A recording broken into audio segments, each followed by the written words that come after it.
Hello Pinnacle Babies, Summer Features CPAs. Let's discuss taxation, first P-board. Sinulat ko lahat ng solutions on the board para maging efficient yung discussion natin. And medyo maliit yung handwriting ko, pero don't worry, i-discuss ko yan per item. Okay? Sige, let's go to number 1. Statement 1, territoriality is one of the constitutional limitations on the power of taxation. False, dapat inherent limitation. Statement 2, international committee is an inherent limitation. That's true. Statement 3, there can be a double taxation in the Philippines. Yes, indirect double taxation. Statement 4, a progressive system of taxation means a tax structure where the tax base increases as the tax rate increases. That's also correct. So statement 1 is false. Statement 2, 3, and 4 are true. Letter C, only 3 statements are correct. For number 1 is letter C. Number 2, statement 1, taxes may be imposed to raise revenues or to provide tax incentives. That's correct. Statement 2, the state can have the power of taxation even if the Constitution does not expressly give it the power to tax. That's also correct. Statement 3, for the exercise of the power of taxation, the state can tax anything within the commerce of men at any time. That's also correct. Statement 4, the provisions of taxation in the Philippine Constitution are grants. Mali yan, dapat limitations. True, true, true. False. Letter C, only 3 statements are correct. Number 3, statement 1, direct double taxation is prohibited by the Philippine Constitution. False, walang explicit prohibition sa Constitution natin. Statement 2, indirect double taxation is not prohibited. That's correct. Statement 3, the power of taxation involves raising money. That's correct. Statement 4, the power of taxation, the power of eminent domain raises money. False. Pag eminent domain, gumagastos pa yung government. False, true, true, false. Letter B, only 2 statements are correct. Number 4, statement 1, non-resident citizens are taxable on all income derived from sources within the Philippines. That's correct. Statement 2, resident citizens and domestic corps are taxable on all income derived from sources within or without the Philippines. That's also correct. Statement 3, foreign corporations, whether engaged or not in trade or business, are taxable from sources within lang dapat, hindi yan without. Okay? Statement 4, aliens, whether residents or not of the Philippines, are taxable only from sources within the Philippines. That's correct. True, true, false, true. Letter C, only 3 statements are correct. Number 5, Mr. X, a Filipino citizen residing in Manila, earns 100,000 income from renting his house and lot in Japan. So yung house and lot, real property yan. Alam natin yung situs ng real property is the location. Okay? So, saan nakalocate yung property? Nasa Japan. So, outside the Philippines. Statement 1, the rent income is an income derived from sources within the Philippines. Mali. Without the Philippines yan.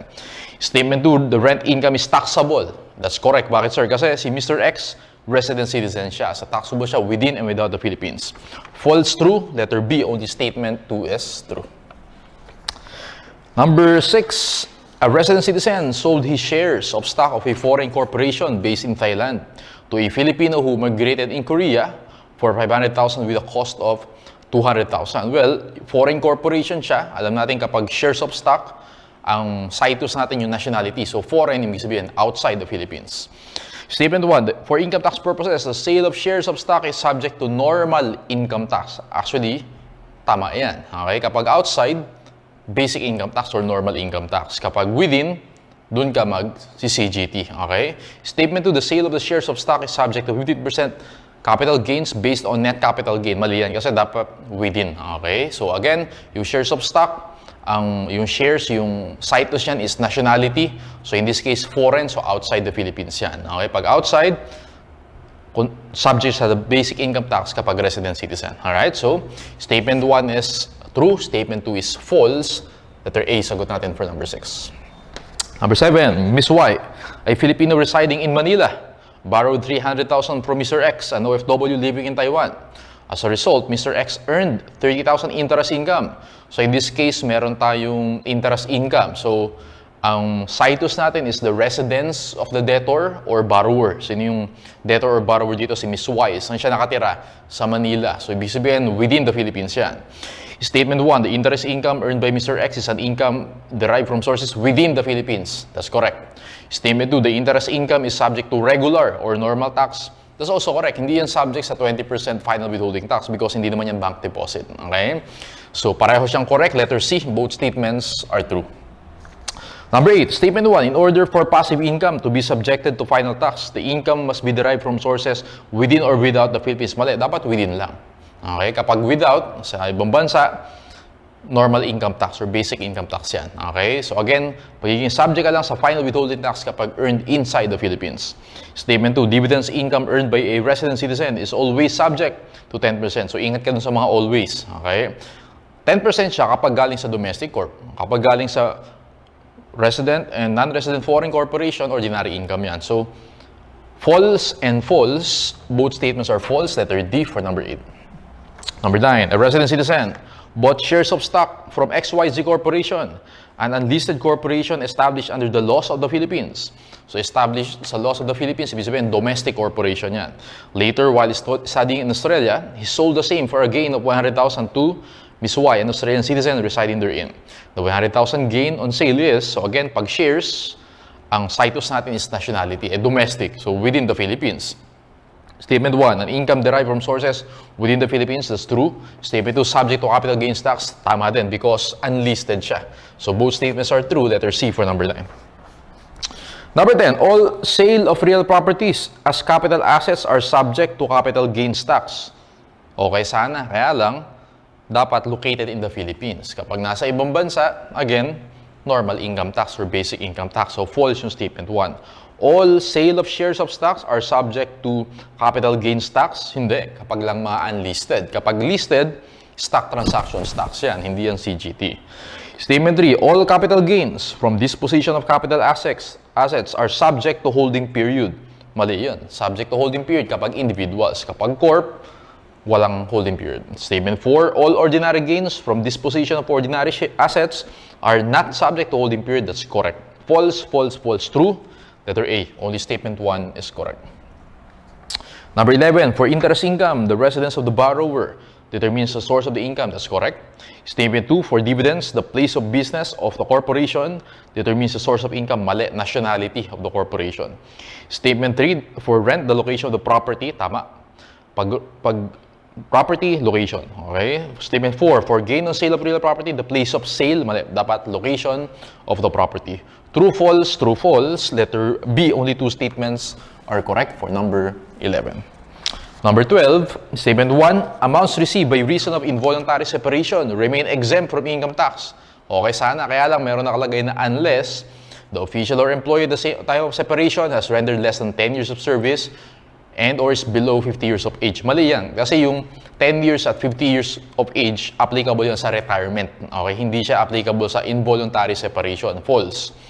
Statement 2, any amount received by an official or employee, etc. beyond the control are exempt from income tax. True. False, true. Letter B for number 12. Number 13, statement 1, an employee has no choice but to use the graduated tax table in computing his annual income tax. Agree ba kayo doon? Yes, kapag compensation income, always tax table. Statement 2, an individual engaged in business may opt to use either graduated tax table or 8%. That's correct. Statement 3, an individual purely engaged in practice of profession can only use 8%. Mali. Kapag practice of profession, parang business din yan. Okay? Pwede kang tax table or 8%. True, true, false. Letter B. Only 2 statements are correct. Number 14, Mr. X won the gold in the boxing lightweight division in the recently concluded Olympic Games, an activity being prioritized by the Philippine government. So, priority activity. Kapag priority activity, yung donation mo doon is fully deductible. Okay? By virtue of this achievement, he brought honor to the country and was given 1 million by a car dealer coursed through the National Sports Commission. Statement 1, the prize received by Mr. X is exempt from income tax. Exempt ba yan? Yes. Part siya actually ng exclusion from gross income. Prizes and awards in sports competition are excluded from gross income. Statement 2 is also correct. The car dealer can deduct the contribution in full kasi priority activity. Letter C, both statements are true for number 14. Number 15, statement 1, generally, fringe benefits are subject to FBT if given to managerial employees. Correct. Statement 2, fringe benefits were given to rank and file are exempted from fringe benefits. Correct. Statement 3, the employer is the person statutorily liable to pay the FBT. Yes. Statement 4, the basis of the FBT is the grossed up monetary value. Hindi monetary value. Grossed up monetary value. True, true, false. Letter C for number 15. 16, in ordinary partnership. So kapag ordinary partnership, taxable as a regular corporation. Statement 1, distribution of income to partners are deemed dividends, generally subject to 10% final tax. Correct. Statement 2, share in net income are required to be reported by the partners. False, kasi final tax na yan. Hindi mo na i-report yan sa ITR. Statement 3, the partnership is subject to regular corporate tax or 25% or 20%. That's correct. True, false, true. Letter B, only 2 statements are correct for number 16. Number 17, if an individual taxpayer opted for 8% taxation, he is disqualified from using OSD. Correct. Bakit, sir? Kasi pag nag-8% ka, GSR plus non-operating income yung magiging tax base mo. Tama? So, walang sense na mag-OSD ka kasi gross yung basis mo, ang OSD deductions yan. Okay? Pag nag-8% ka, wala nang deductions. So, tama yung statement 1. Statement 2, if an individual opted for OSD, he is disqualified from 8%. The same reasoning, pag nag-OSD ka, may deductions ka. Tama? So, walang sense na pwede ka pa sa 8% kasi kapag 8% based on gross. So, both statements are true. Letter C for number 17. Number 18, statement 1, under installment reporting, if the property has no mortgage, the contract price is equal to the selling price. Correct. Statement 2, if the mortgage assumed is less than the cost, the contract price is equal to selling price minus mortgage assumed. Correct. Statement 3, if the mortgage assumed is higher than the cost, the contract price is equal to selling price minus mortgage assumed plus, hindi minus, plus the excess of mortgage over cost. True, true, false. Letter B, only 2 statements are correct. Number 19, which is incorrect? Okay, assume all income are derived from within the Philippines. A non-resident citizen who is engaged in trade or business has option to use 8% or graduated tax table. Correct. Number 2, a resident alien who is in the practice of profession can opt to use 8%. So, kung practice of profession, pwede yan. Pwede ka mag 8%. A non-resident alien is engaged in trade or business, either graduated tax table or 8%. That's also correct. Ang mali dyan yung 4. A non-resident alien who is not engaged in trade or business can use graduated tax table. Mali. Kapag NRA and ATB, ang tax base mo is gross income. Okay? So, false yan. Number 5, estates and trusts can only use graduated tax table. That's correct. 19, letter B, yung 4 lang yung incorrect yan. 20, an individual taxpayer asks for your professional expertise whether the following items of income need not be reported in his ITR. Lahat yan, hindi i-report. Passive income, subject to FWT yan, hindi yan i-report. Fringe benefits, final tax din yan. Capital gains tax is also final tax. Exempt or exclusion, such as proceeds from life insurance, hindi na kailangan i-report yan. Letter D, none of the above must be reported in the ITR.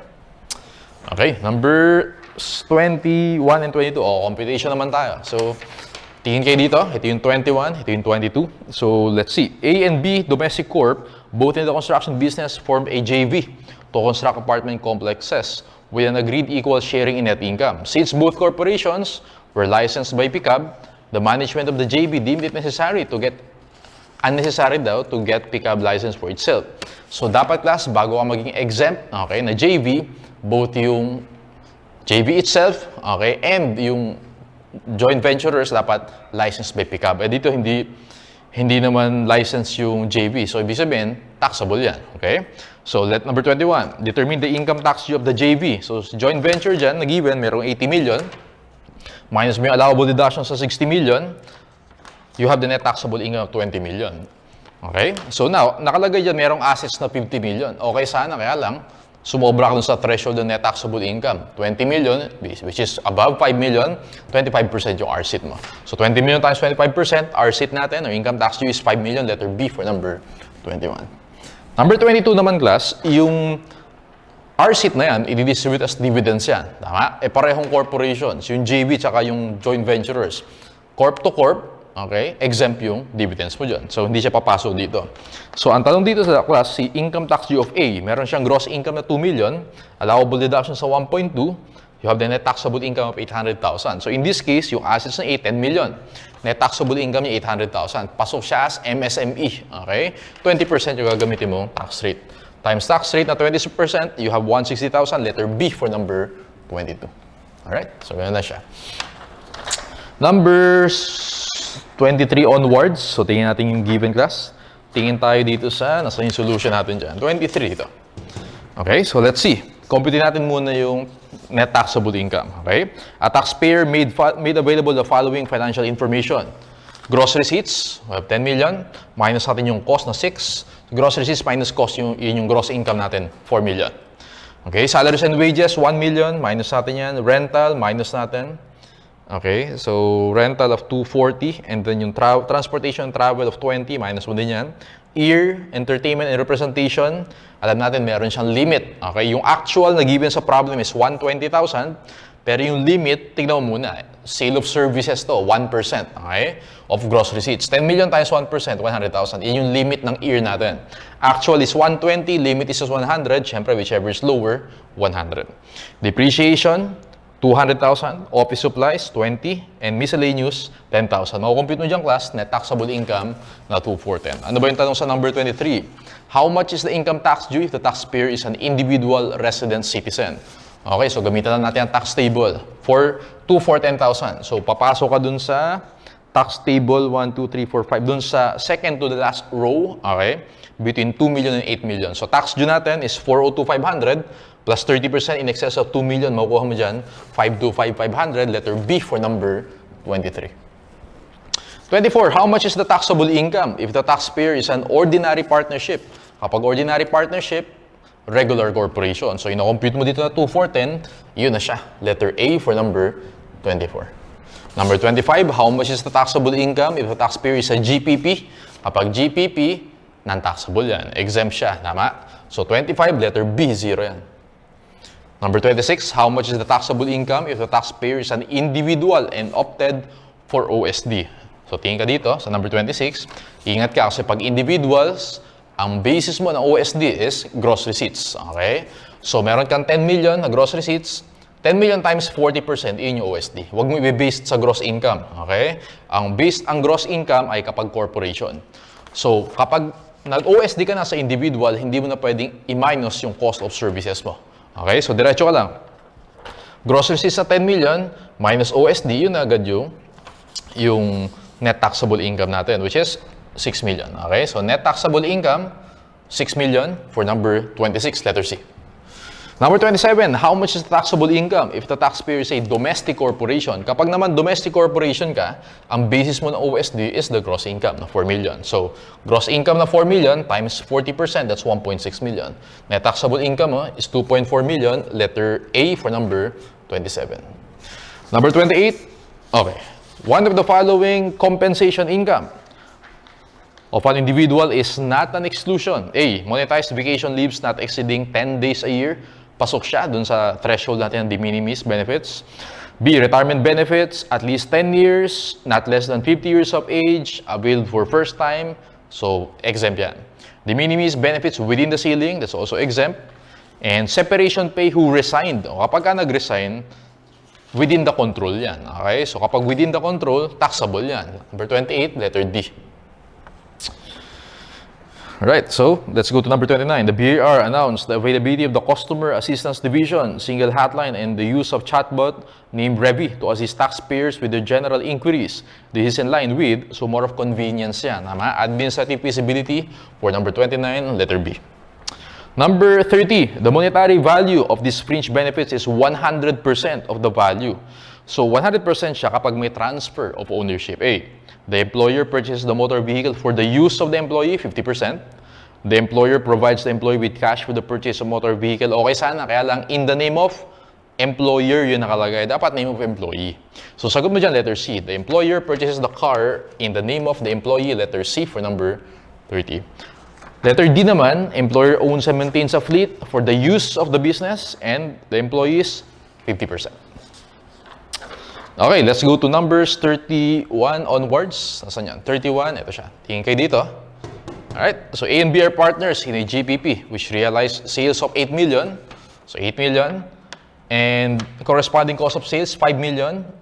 Allowable deductions sa 2 million. So yung GPP, meron siya net income na 1 million. Okay, A has his own income of 400,000. Ito siya. So 400,000. Okay. Expenses na 230 and then cost na 30,000. Alright? Or 230 yung cost niya. Okay. Expenses na 30,000. Si B naman, generated income na 450,000. Ito siya. Okay. Cost of sales, expenses, respectively. They share 70-30 in the profits. Alright. 31. Net taxable income of A if he claims itemized deductions. Doon mo tayo sa GPP. So, earlier, na-compute natin yung net income ng GPP na 1 million. Eh, ang P&L ratio na 70-30. 70% pupunta kay A, 700,000. 30% pumunta kay B, 300,000. So yung 700, ilagay mo yung kay A, ito siya. Alright? So magiging net taxable income ni A is 840,000, letter B for number 31. Number 32, net taxable income of B if both B and the GPP nag-OSD sila. Okay, dumunta tayo kay GPP. Compute natin yung OSD. Meron siyang sales na 8 million, meron siyang cost na 5 million, meron kang gross income na 3 million. Alright? So yung gross income na yan, iyan yung magiging basis mo of the OSD. 3 million times 40%, 1.2 million. Yung net income of the GPP will be 1.8 billion. Okay? 70-30 sila. So si A, 70%, 1,260. Si B naman, 30%, 540. Ang tanong is si B. 540,000, lagay mo siya dyan. Okay? Meron siyang sariling income na 450. Take note, sabi niya sa problem, nag-OSD daw si B. Huwag mong gagamitin yung cost of sales at expenses. Okay? And also, huwag mo isasama yung share sa computation ng OSD kasi madodoble. So, 450,000 times 4%, double check natin, 450,000 times 40%, 180. Okay? Kaya nakuha mo dyan, net taxable income ni B, 810,000. Letter D for number 32. 33, which is incorrect. A proprietary educational institution is A, subject to 25% regular rate if income from unrelated is higher than related. Tama yan, kasi magiging regular corporation yan. Letter B, subject to 10% if it's a non-stock corporation which duly issued permit from DepEd, Cheddar TESA. Tama din yan. Letter C, exempt from income tax if with permit and income from related is higher than unrelated. Kapag yung related mo mas mataas sa unrelated, tapos may permit ka naman, 10% yan. Hindi yan exempt. Kaya mali yan. 33, C, dapat 10%. Letter C. Yung letter D is also correct. Okay? Pag 25% siya, kapag hindi mo siya ginamit, not used actually directly, exclusively.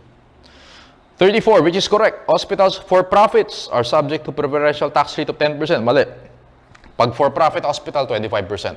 Regular corporation. B, offshore banking units are subject to 10%. Mali. 25%. Regular corporation. Regional area headquarters, exempt dapat yan. Letter D yung tama. Regional operating headquarters, 25%.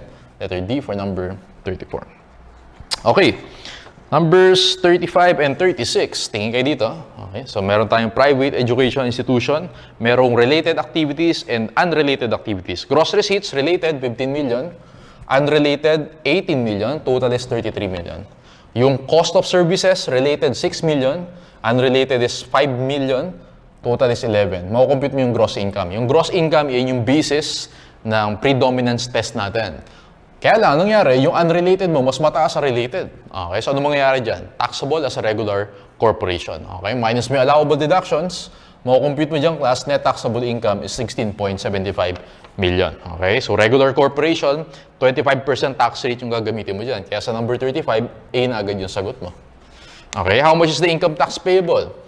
Yung net taxable income, 16.75 million times 25%, meron kang RCIT. Okay, pero take note dun sa last item na given sa atin, may tax payment ka daw for the first 3 quarters sa 2 million, i-minus mo yan. Okay? Para makuha mo yung income tax payable to 187,500, B for number 36. 37, which of the following is not correct? Punta ka dun sa letter B. An MSIT is imposed on taxable corporations beginning on the 4th taxable year immediately following the year in which such corporation commenced its operations. Okay, mali yung incorporated. Kung kailan nag-start ng operations, letter B for number 37. 38, an American doctor was hired by a Philippine company to assist the development of a medicine for which he had to stay in the Philippines for an indefinite period. Okay, his coming to the Philippines was for a definite purpose, would require extended stay. Ano siya? It's describing a resident alien. Letter A for number 38. Okay? Number 39. Which of the following is an asset which may result into a gain subject to basic income tax? So, alin daw dito yung ordinary asset? Vacant lot? Hindi. Capital asset yan. Office equipment, ginagamit sa business. Office daw eh. Ordinary asset. Letter B for number 39. Yung residential house, capital asset yan. Yung shares listed in stock exchange naman, stock transactions tax yan. Okay? So, letter B for number 39. Number 40, which of the following is not one of the requisites for exemption from 6% gains? Okay? So, letter A, B, and C, lahat yan requisites. Mali yung D. Nakalagay sa D, the sale of principal residence must result in a gain. Hindi yan. Kasi pag nagbenta ka ng real property, ang tax base mo dyan is selling price or fair market value, whichever is higher. Hindi natin kino-compute yung gain dyan. Letter D, hindi yan kasama sa requisites. 41, installment reporting of income is allowed to the following except, okay, punta ka dun sa letter B, boy. One who makes casual sale of personal property for a selling price of more than 1,000 and with initial payments not exceeding 25% of the hindi yan contract price. Selling price lagi yung basis mo ng 25%. Okay, letter B for number 41. 42, which of the following is not a resident citizen? A, B, and C, resident citizen.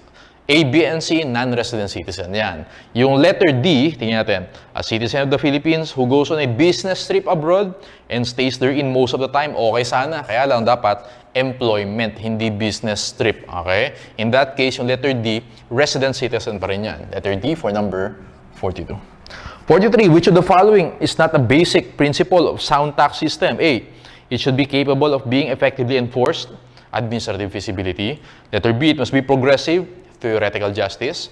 Letter C, it must be sufficient, fiscal adequacy yan. Letter D, it should be exercised to promote public welfare, public purpose.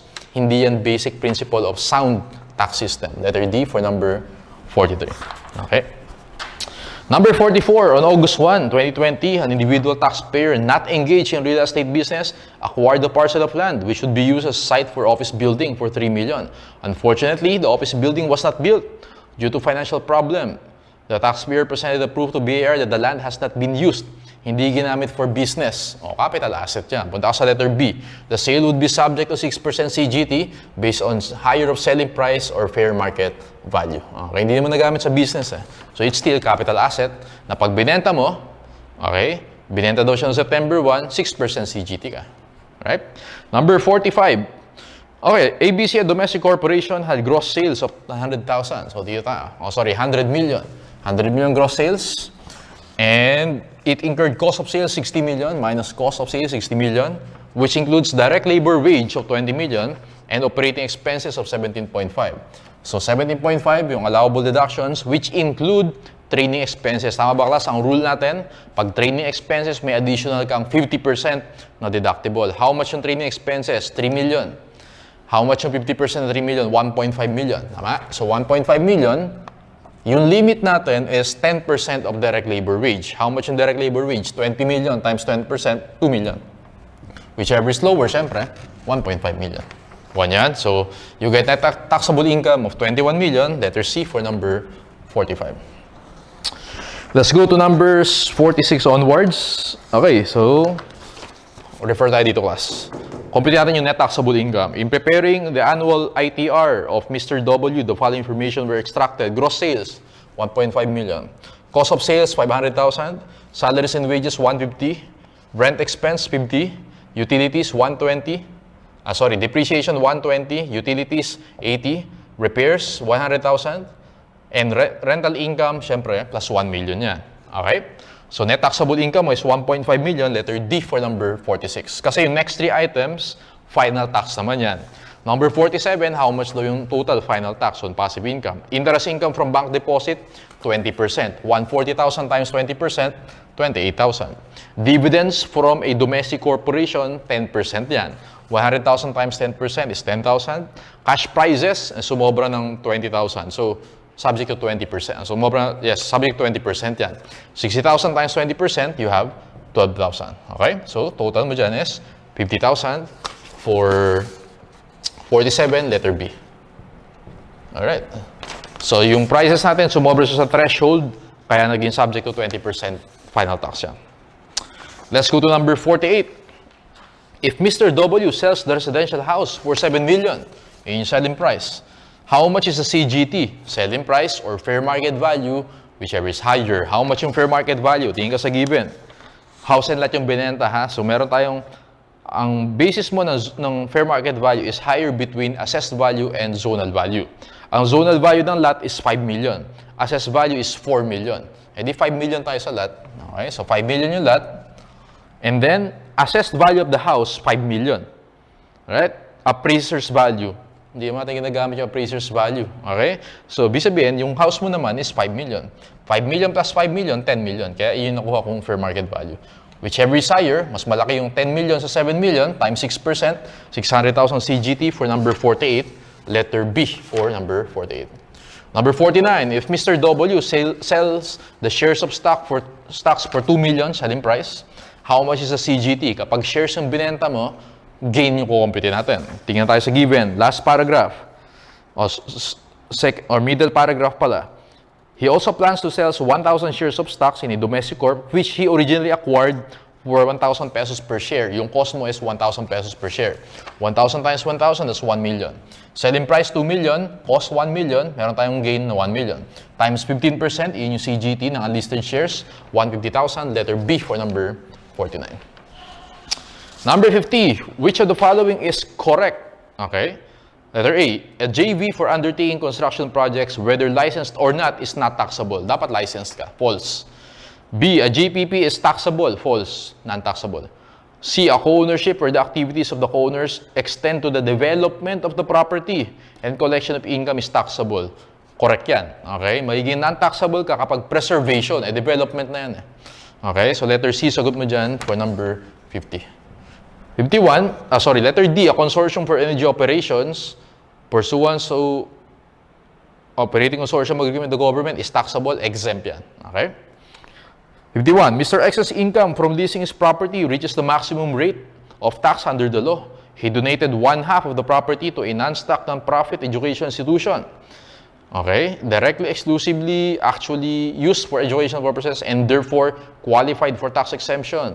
Is there tax avoidance or tax evasion? Wala naman na-violate na law dito. Okay? So, valid, legal yung ginawa ni Mr. X. Therefore, there is tax avoidance, letter B. Okay? Mr. X has exploited fully permissible alternative methods. 52. Fringe benefits naman tayo. So, focus kayo dito, class. Alright? So, number 52. ABC Corp was trying to employ Mr. Z as CEO. To entice him to join the company, he was offered a competitive compensation package. In addition, he is to be provided with the following benefits. Rented condominium with monthly payments. So, nagbabayad ng renta yung corporation. Okay? And take note, nag-start siya, second paragraph, Mr. Z accepted the terms and he is to start on October 1. 3 months lang. October, November, December.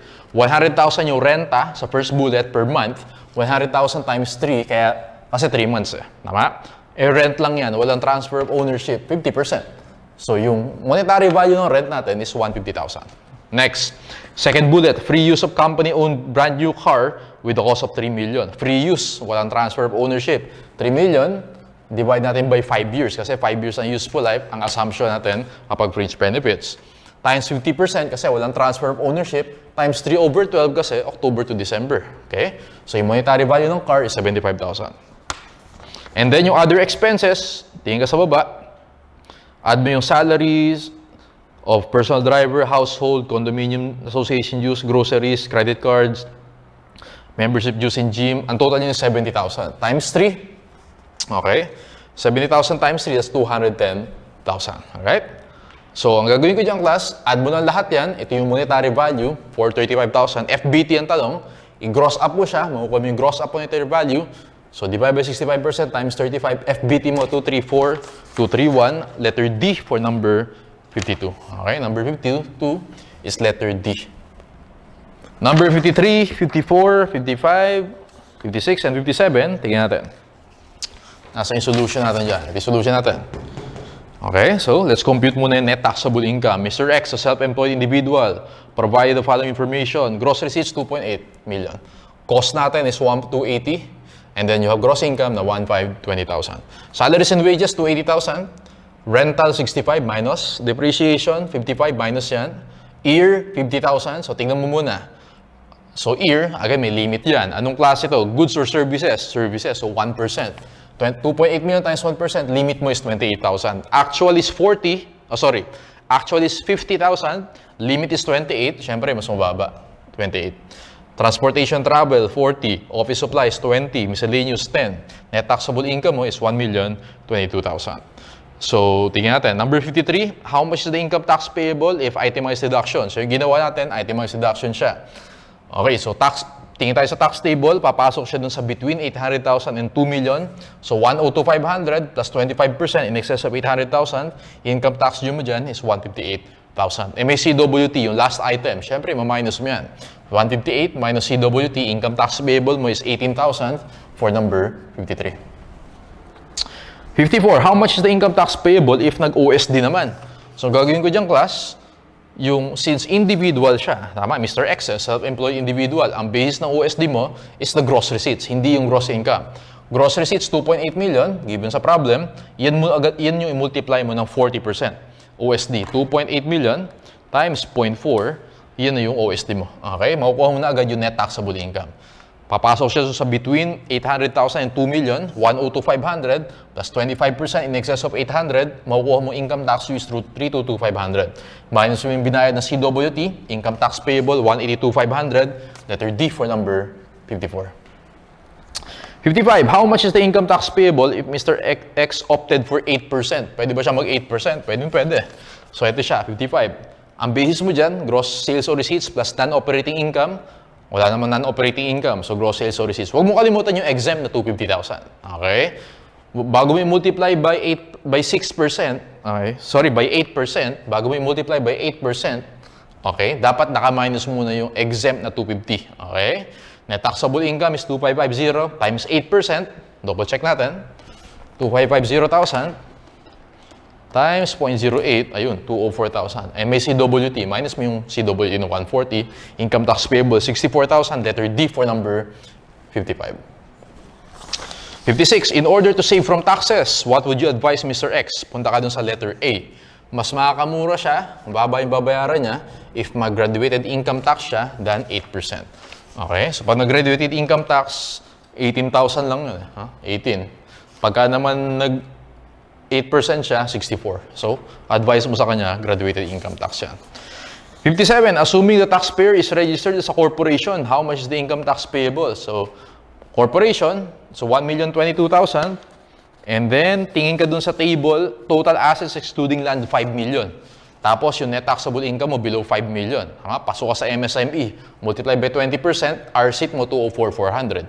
Minus yung CWT na 140, income tax payable 64,400. Letter D for number 57.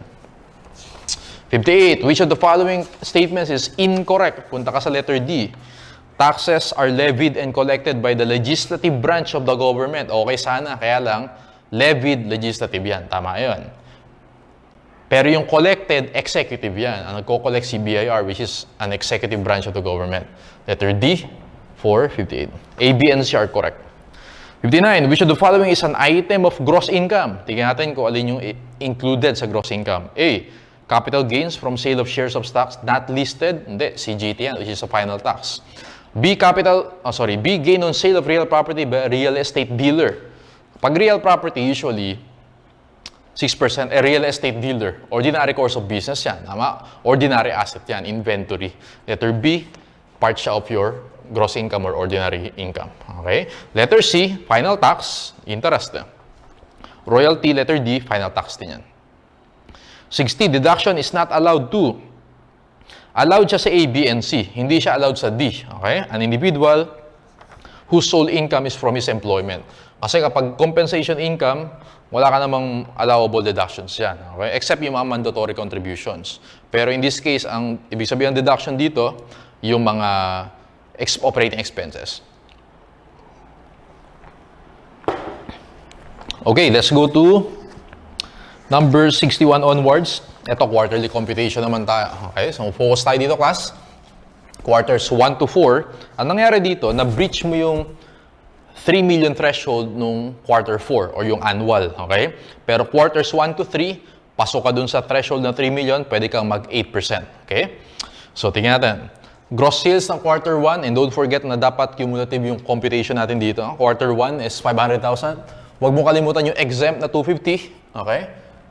You have net taxable income 250, saka mo yung multiply sa 8%. You get a tax due of 20,000. Tingin ka sa CWT, nandun sa last item sa table, 500, syempre minus mo yan. Kaya income tax payable natin ng quarter 1 is letter B, 19,500. Number 61 is letter B. Let's go to quarter 2. Pasok pa rin sa threshold, pero don't forget na cumulative. Yung sales, dapat i-add mo yung quarter 1. 500 plus 800, 1.3. Huwag mo kalimutan yung exempt na 250, net taxable income, multiply by 8%, yun yung tax due natin. Huwag mo kalimutan i-minus yung binayad mo na last quarter, 19.5, and yung CWT na 1,300. Dapat cumulative din yung CWT. Quarter 1 is 500, quarter 2 is 800, doon ko nakuha yung 1,300. Kaya 63,200, yan yung income tax payable natin for number 62, quarter 2. Quarter 3, pasok pa rin sa threshold. Okay, add natin lahat. Gross sales mo, 2.8 million. Minus 250,000, you have 2,550,000 net taxable income. Times 8%, ito yung tax due mo. Binayad mo ng first quarter, second quarter, and huwag mo kalimutan yung CWT for the first 3 quarters, 118,500, letter D for number 63. 64, dyan mo na breach yung 3 million threshold, therefore, tax table ang gagamitin natin. Okay, so 3.6 million gross sales. Yung cost of sales natin is 1,440,000. Pero take note class na, tingin tayo sa dalawang bullet sa baba. Upon examination of the returns filed by Mr. X, no withholding taxes were withheld and remitted to the BIR with respect to the rent expense incurred by his business amounting to 50,000. Tama ba class? Ang requirement natin sa deductibility, okay, para maging deduction siya, yung item, is dapat kapag subject to withholding tax, properly na-remit natin or na-withhold natin yan kay BIR. Yung rent expense, hindi mo na-withhold, hindi yan pwedeng i-deduct. Okay? So gagawin ko dyan class, yung total business expenses natin, dyan sa given, is 432,000. Tama? I-minus mo yung rent kasi hindi naman yan deductible, 50,000. Minus mo yan.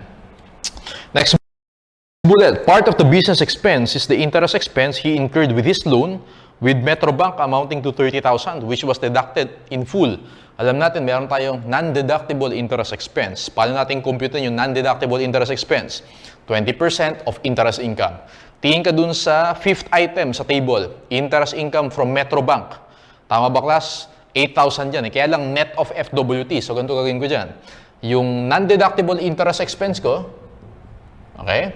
Yung interest income na 8,000, di-divide ko muna sa 80%. Kasi gross up ko muna siya, naka-net daw. Saka ako i-multiply by 20%. Okay? So yung non-deductible interest expense is 2,000. So minus 2,000, ang allowable deductions lang natin. 432 minus 50 minus 2 is 380,000. Yun lang yung allowable deductions natin. Kaya yun nilagay ko dyan. Okay? Net taxable income, 1,780. Mag-tax table tayo. Papasok siya dun sa between 800,000 and 2 million. 102,500. That's 25% in excess of 800,000. You get 347,500. I-minus mo yung binayad mo for first 3 quarters. 19,500 plus 63,200 plus 1,185. Yun yung 201,200. Minus mo yung CWT sa yung buong CWT na 36, 142,700. Yan yung income tax payable natin. Letter B for number 64. Okay, 65. In the reconciliation of net income per books against net taxable income, how much is net income will you deduct from net income per books to arrive at net taxable income? Kasi ang gagawin mo dyan, class, from net income per books, i-reconcile natin into net taxable income. Okay? So, ang sagot ko lang dito is yung interest income at dividend income. Bakit, sir? Tingin ka dun sa interest income. Tama ba? Ang interest income dyan is 8,000 pero naka-net yan. So, dito natin i-solve. So, ang gagawin ko lang dyan, how much daw i-deduct natin? Well, yung interest income at dividend income, pumasok yan sa net income. Okay? Pero, hindi yan dapat papasok sa net taxable income. Alright? So, that's why kailangan i-deduct natin yan. So, ang gagawin ko dyan, interest income natin, nakalagay is 8,000. Kaya lang, naka-net siya. Ilang percent ba yun? 20%. 8,000 divide ko by 80%, 10,000 yan. And then, yung dividend income na yan, nakalagay sa dividend income, galing daw sa ABC Corporation, a domestic corporation. Ang naka-receive is an individual na Mr. X. Sabi dito 10%, tama? I-gross up natin. 10,800, i-divide ko by 90%. 10,800 divided by 90%, makukuha ko dyan is 12,000. 10,000 plus 12, you get 22,000. So, para ma-reconcile mo yung net income ito net taxable income, yung 22,000, nandito yan sa net income, accounting income. Dapat wala. Kaya i-minus mo yung 22,000. Letter C for number 65. 66 naman, in the reconciliation, okay, how much expenses will you add back O, i-add back naman natin, nung kinompute natin yung kanina, allowable deductions natin, 380. Pero for accounting purposes, lahat naman pwede mong i-deduct. So, i-add back mo yung minus natin kanina. 50,000 plus 2,000, 52,000. Letter B for number 66. Okay, so last 4 items. Ito medyo comprehensive, pero tingnan natin class. Ito yung solution natin dyan. So, dito tayo mag-focus. Okay, compute muna natin yung net taxable income. Right? The following data were provided. Gross sales, 10 million. Ito siya. Cost of sales, 4 million. Interest income, gross of 20% final tax. So, FWT, hindi yan kasama dito. Interest income, FCDU, 15%, hindi yan kasama dito sa net taxable income. Dividend income from domestic, that's exempt. Dividend income from resident foreign, requisites are not met. Okay, requisites for exemptions are not met. Ibig sabihin, ordinary income yan. Kaya sinama ko siya dyan, 50,000. Capital gains, long-term, 40,000. Capital loss, short-term, 60,000. Actually, walang effect yan kung long-term or short-term. Kasi kapag corporation, wala ka namang holding period. Tama? And also, mas mataas yung capital loss. So, net effect yan is 0. Kasi yung capital loss, pwede mo lang siyang i-deduct up to the extent of the capital gain. So, 0. Huwag mo nang pansinin yan. Salaries and wages, minus 800,000. Rental payments, minus 1.2 million. Okay? And then, yung provision for bad debts and loss on investment due to changes in fair market value, non-deductible yan. Alam natin, pag provision, hindi yan deductible. Ngayon, yung changes in market value, hindi rin yan deductible. Kasi si BIR, cost model lang yan. Hindi nag-fair value model yan. Okay? Interest expense, nakalagay na deductible in full. So, minus natin, 250. Utilities expense, 88. Pension, 700. Year, 65,000. Pero again, may limit yan. Nakalagay dito, gross sales. So, 0.5%. 10 million times 0.5% is 50,000. Yung actual year is 65, limit is 50, o limit tayo, 50,000. Tingin ka sa baba, other expenses 25. Mamaya na yung contributions, okay? So, makukuha natin class is 2,937,000. Ano tawag natin dyan? 2,937,000 yun yung net taxable income before contributions. Dalawa yung contributions. First, contribution to charitable and religious organizations. May limit yan, okay?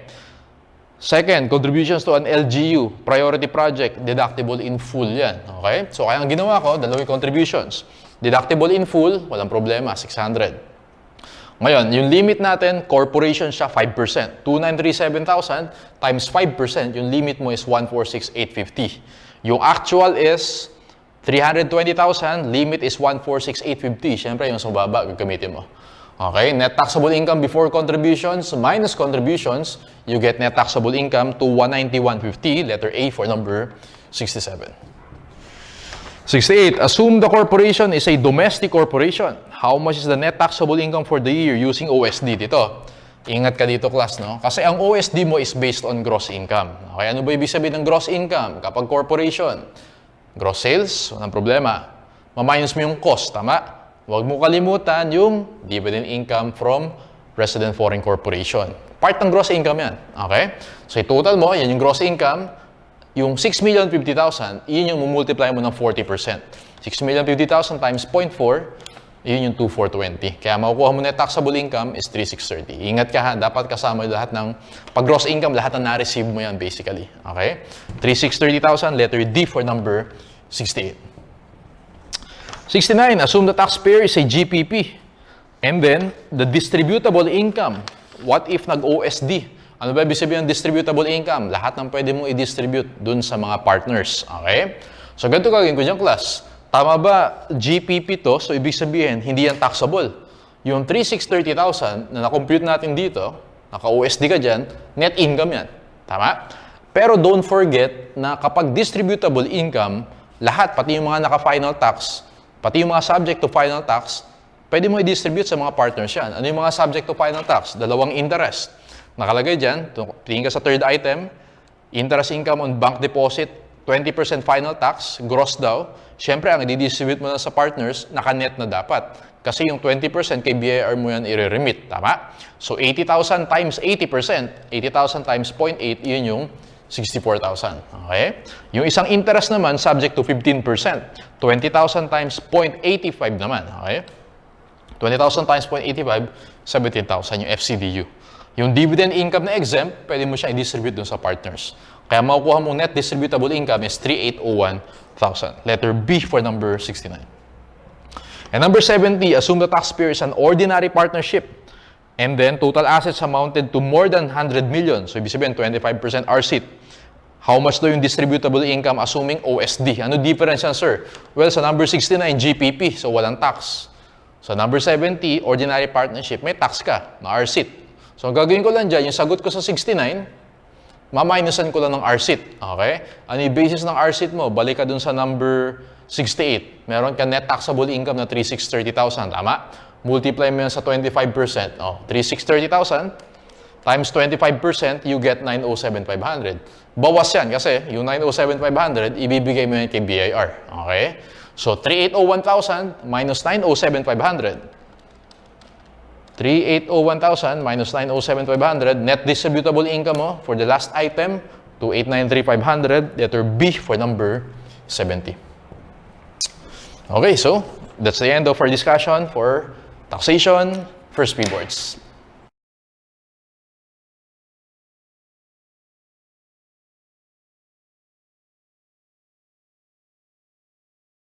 If you're looking